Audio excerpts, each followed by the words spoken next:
Bismillahirrahmanirrahim. Ada satu hal yang perlu kita coba sadari betul dan kita bangun di dalam diri kita, bahwa cinta itu adalah anugerah dari langit. Cinta itu adalah anugerah dari langit. Bahwa cinta itu adalah pemberian dari Allah Subhanahu wa taala. Dan gak mungkin Allah memberikan rasa cinta yang membuat seorang hamba bertambah dosa, itu gak mungkin. Yang menambah dosa, yang menambah kejauhan kita dari Allah Subhanahu wa taala pasti bukan cinta. Jadi kalau ada rasa yang buat kita gak khusyuk dalam sholat, pasti bukan cinta. Kalau ada rasa yang bikin kita jadi sakit hati, pasti bukan cinta. Kalau ada rasa yang kemudian bikin kita malah melakukan perbuatan-perbuatan yang Allah gak suka, pasti bukan cinta. Itu disebut dengan wasawisus syaitan, yang ada di dalam hawa nafsu manusia. Sedangkan cinta semuanya berasal dari Allah Subhanahu wa taala. Dan cinta yang Allah titipkan kepada kita di antara hamba-hamba Allah di muka bumi, di langit dan seterusnya, itu cuma satu bagian dari 100 bagian cinta yang Allah simpan di dalam surga. Jadi satu bagian itulah yang kemudian kita lihat dari seorang ibu kepada anak, dari seorang ayah kepada putranya, dari seorang anak kepada orang tuanya, dari seorang pasangan kepada pasangannya, suami istri, istri kepada. Satu bagian yang kemudian dibagi di antara hamba-hamba Allah yang sangat banyak, miliaran bahkan tidak terhitung. Cuman satu bagian.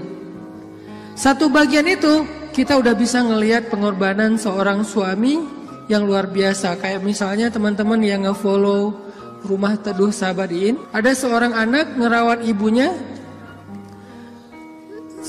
di detik-detik terakhir sebelum ibunya wafat. Dia bacain Yasin, dibacain Al-Quran, dia pijat-pijat ibunya, dia belai ibunya, dia penuhi semua hak ibunya. Dan ini adalah gambaran hanya partikel kecil dari satu bagian cinta yang Allah turunkan ke muka bumi. Ini hal yang perlu kita sadari dulu teman-teman, bahwa cinta itu asalnya dari langit. Kalau kita butuh cinta dari siapapun, cinta dari orang soleh, cinta dari ulama, cinta dari orang tua, cinta dari pasangan, cinta dari calon pasangan, cinta dari mantan yang pengen balikan, cinta dari mana aja lah. Carinya tuh bukan di bumi, carinya di langit. Makin rendah sujud kita, makin kita menggetarkan arasy di langit. Tapi kalau kita cari cinta dengan cara sering-sering posting, itu juga diedit semalaman, kita nggak bakalan dapat cinta. Kita dapatnya apa? Waswasah, bukan cinta. Terus nggak boleh posting Ustaz? Boleh, dan saya juga sering posting. Cuman bukan gitu cara mencari cinta.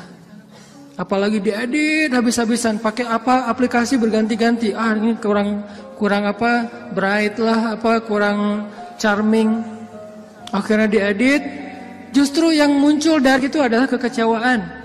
Makanya kalau kita mencari cinta itu adalah dengan sujud, dengan doa, dengan taqarrub kepada Allah Subhanahu wa taala, mendekatkan diri pada Allah. Sehingga kalau kita udah dapat cinta dari Allah Subhanahu wa taala, maka Allah akan mendatangkan sekian banyak orang untuk mencintai kita. Ada yang dengan status pasangan, ada yang dengan status orang tua, ada yang dengan status teman, ada yang dengan status apapun, bahkan kadang gak dikenal, tapi dia mencintai kita karena Allah Subhanahu wa ta'ala. Dan itulah cinta yang berlimpah. Kebayang gak di antara banyak makhluk, kira-kira gimana yang 99 bagian yang Allah simpan di dalam surga, dan itu diberikan hanya kepada segelintir hamba Allah yang masuk ke dalam surga doang. Kan banyak yang gak dibangkitkan ya, hewan, tumbuhan, mereka tidak dibangkitkan kecuali beberapa jenis hewan dan tumbuhan yang disebutkan di Al-Quran. Tapi pada umumnya hewan tidak mengalami hari berbangkit. Jadi tidak ada hewan yang mendapatkan 7 golongan hewan yang dapat naungan di padang mahsyar, gak ada itu. Yang ada manusia. Kalau hewan ngikut manusia. Kalau dia berjasa dalam dakwah manusia, dia terlibat. Tapi pada umumnya hewan dan tumbuhan itu tidak dibangkitkan. Padahal jumlahnya miliaran. Itu adalah satu cinta dibagi rata. Gimana 9 cinta dibagi kepada sedikit hamba Allah Subhanahu wa taala. Makanya Allah mengatakan di dalam surga itu la khaufun 'alaihim wa la hum yahzanun. Di surga itu tidak ada rasa takut, tidak ada rasa kecewa. Nggak ada lagi di surga itu adegan live group, itu udah nggak ada. Di surga itu nggak ada grup yang nge-live kita, kan lebih sakit ya, di live sama grup. Kalau kita nge-live grup masih mending. Kalau grup yang nge-live kita, gimana caranya? Tiba-tiba grup sepi, nggak ada broadcast, nggak ada chat. Ternyata mereka bikin grup baru, kita doang yang nggak di-invite. Itu di akhirat udah nggak ada di surga live group, di live sama grup. Di surga itu udah nggak ada bulian. Kenapa nggak ada bulian? Karena udah nggak ada jomblo. Selama masih ada jomblo, semangat nih kalau udah bab ya kayak gini. Saya bukan mau menzolimi teman-teman gara-gara sering ngebully jomblo. Enggak, saya nggak ngebully, saya cuma empati doang. Kasihan sih. Kasihan boleh ya. Sebagian doang, yang lain insya Allah gua mah kasih aja Ustadz sebagai single villah gitu ya, nggak masalah. Cuman ada sebagian yang mungkin masih berat menjadi seorang yang single, apalagi baru aja kemarin diputusinnya dengan bahasa yang nggak enak lah gitu. Kita adik kakak aja ya, kan nggak enak tuh. Tahu nggak teman-teman, ada cara mutusin yang lebih kejam dari itu. Kan yang biasa tuh kita temenan aja ya gitu ya. Atau kita adik kakak aja. Ada enggak orang yang diputusin sama pasangannya, dibilang kamu tuh jadi ibu saya aja ya, kamu tuh seperti ibu buat saya? Ada. Dalam bahasa fikih disebut dengan zihar. Dalam bahasa saya disebut dengan diputusin dengan cara paling kejam. Di mana ayat zihar? Nanti coba teman-teman kita baca satu ayat aja di dalam surat Al-Mujadilah. Teman-teman bisa buka mushaf Al-Quran. Kita coba buka surat Al-Mujadilah, surat 58. Surat Al-Mujadilah ayat 1. Ini salah satu ayat diputusin di dalam Al-Quran. Dan diputusinnya dengan cara yang paling kejam menurut Al-Quran. Saking kejamnya Allah kasih semacam punishment buat yang mutusin dengan cara harus berpuasa selama 2 bulan berturut-turut. Jadi kan kamu dan saya jadi anak sama ibu ya, berarti dia harus berpuasa 2 bulan berturut-turut. Kenapa? Kejam banget. Dan Khawlah bintu Sa'labah yang disebutkan di dalam ayat ini pernah digituin sama suaminya. Dulu ketika dia masih muda, suaminya meminang dia, menikahinya. Setelah Khawlah menjadi tua, suaminya kemudian jadi marah-marah kepada Khawlah dan mengatakan, pokoknya buat saya kamu itu seperti ibu. Ini bahasa zihar kalau dalam bahasa fikih. Atau diputusin kalau dalam bahasa kita. Diputusin oleh suami sendiri dengan kata-kata, kamu itu seperti ibu buat saya. Akhirnya Khawlah bintu Sa'labah sedih banget. Khawlah sedih luar biasa, tapi dia penasaran maksud kata-kata suami saya apa. Maksudnya saya udah haram buat dia selama-lamanya atau itu tidak berlaku. Akhirnya Khawlah datang kepada Rasul. Ya Rasulullah, dia japri Rasul. Dia bilang, ya Rasul, saya diginiin sama suami saya. Kata suami saya bahwa dia buat saya itu, saya seperti ibu bagi dia, di capture. Apakah ini berarti saya sudah haram buat suami saya ya Rasul? Kata Nabi, ya wahai Khawlah, sudah haram. Akhirnya Khawlah sedih banget. Cuman Khawlah kalau sedih gak mau pakai emotikon nangis kepada orang lain. Emotikon nangisnya hanya kepada Allah Subhanahu wa taala. Disebut dengan watashtaki ilallah, curhat kepada Allah. Dia tidak curhat perasaannya kepada makhluk. Kan curhat itu meluapkan isi hati dan perasaan ya, curahan hati. Artinya dia nggak mau mengekspresikan perasaan senang dan sedihnya kepada manusia. Kalau perlu bikin emoticon yang khas atau beli emoticon, dapat hadiah emoticon khusus, emoticon mellow dari teman-teman. Dia nggak mau mengekspresikan kesedihan dia kepada manusia. Biar yang tahu kesedihan dia cuma dua, Allah kemudian pasangannya yang halal. Orang lain nggak tahu kalau dia sedih. Orang lain nggak tahu kalau dia sedang dalam keadaan terbeban. Nggak ada yang tahu. Sampai ibunya aja nggak tahu. Ayahnya aja nggak tahu, temennya nggak tahu, gengnya tuh nggak tahu, geng SMP, SMA, SD nggak ada yang tahu. Sehingga satu-satunya yang tahu perasaan Khawlah yang luar biasa terpukul, terlukanya luar biasa, cuman Allah Subhanahu Wa Taala. Wa tashtaki ilallah, kemudian dia curhat kepada Allah. Itu cara yang paling baik dalam menemukan cinta. Ketika cinta itu mulai flat, ketika cinta itu mulai nggak ada rasanya, maka menumbuhkan kembali cinta itu dengan cara watashtaki ilallah. Gini caranya. Bukan gini.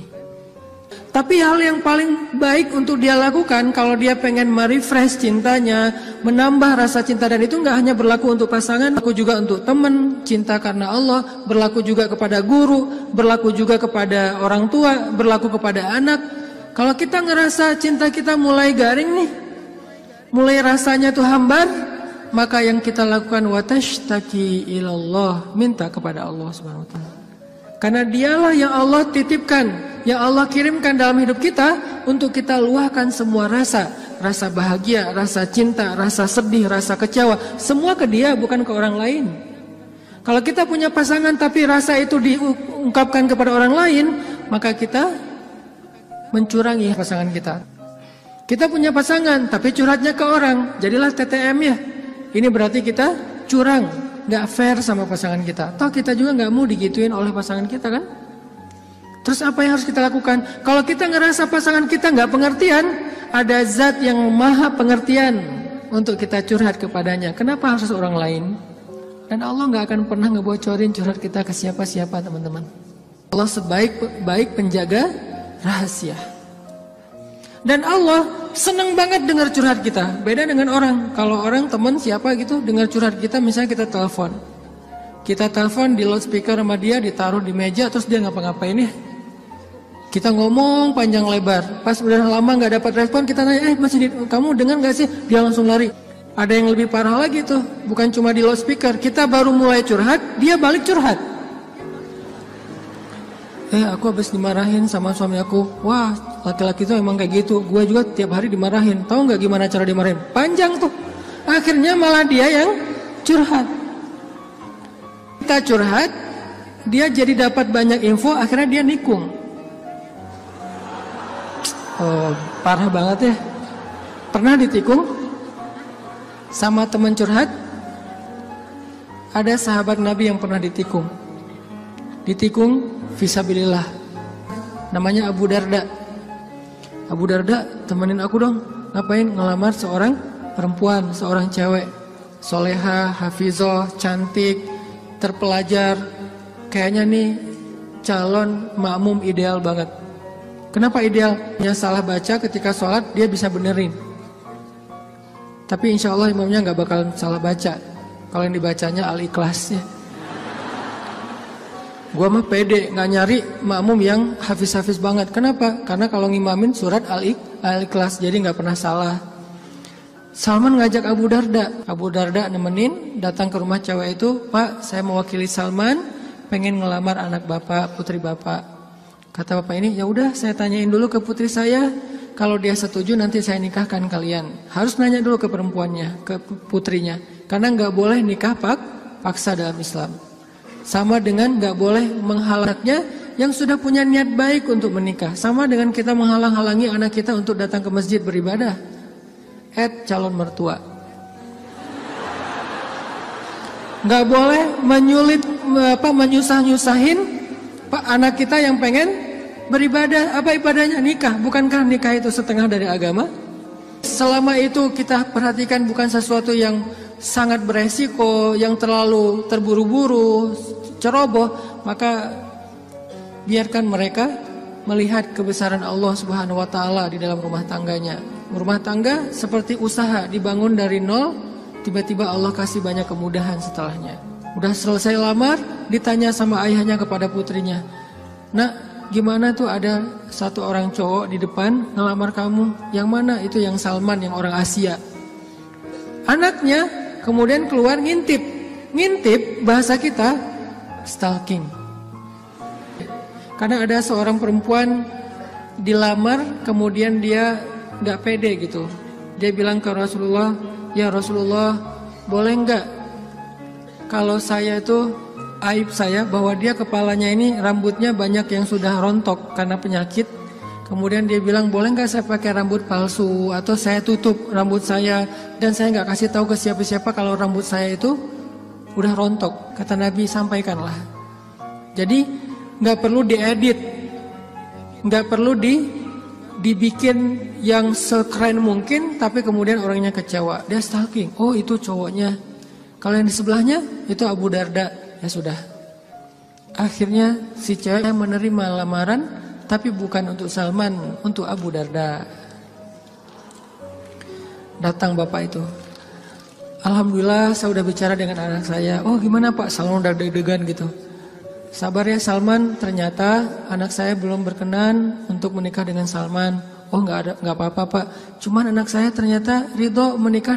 "Oh apa-apa." Jadi nggak enak hati gitu kan. "Aduh Salman, ini bukan saya loh yang minta, kan tadi kamu dengarkan saya ngomong apa." Kata Salman, "Udah biasa aja kali Abu Darda, tapi saya nggak mau nikung kamu." "Udah nggak apa-apa, kan Allah menciptakan kita berpasang-pasangan, masing-masing udah ada takdirnya." Akhirnya Abu Darda nggak enak banget. Si bapak juga terlalu vulgar. Harusnya kan biarin dulu mereka pulang, di japri ya. Abu Darda balik kan bisa ya. Abu Darda ditelepon gitu balik, mau ada yang diobrolin. Kenapa di depan Salman? Sehingga Salman jadi sedih. Enggak, ternyata mereka paham. Cinta mereka itu karena Allah SWT. Kalau belum berjodoh berarti emang bukan itu cintanya. Dan mereka tidak akan memberikan hatinya, karena hati itu satu-satunya organ di datu yang paling berharga. Dan dia gak akan ngasih kecuali kepada orang yang sudah berakad, "Saya terima nikahnya." Dan kemudian dikatakan oleh saksi sah. Kecuali saksinya mantan, itu gak bakalan sah. "Saya terima nikahnya." "Gimana saksi?" "Belum." "Oh ya, ulangi lagi." "Udah 100 kali, belum aja." "Kenapa?" "Saksi gak bisa move on." Yang lebih berat tuh bukan saksinya yang mantan, KUA-nya yang mantan, tuh parah tuh. Ini kenapa ya persyaratan gak ada yang lengkap ya? Semuanya persyaratan kurang aja gara-gara KUA-nya adalah mantan. Nauzubillah lah ya.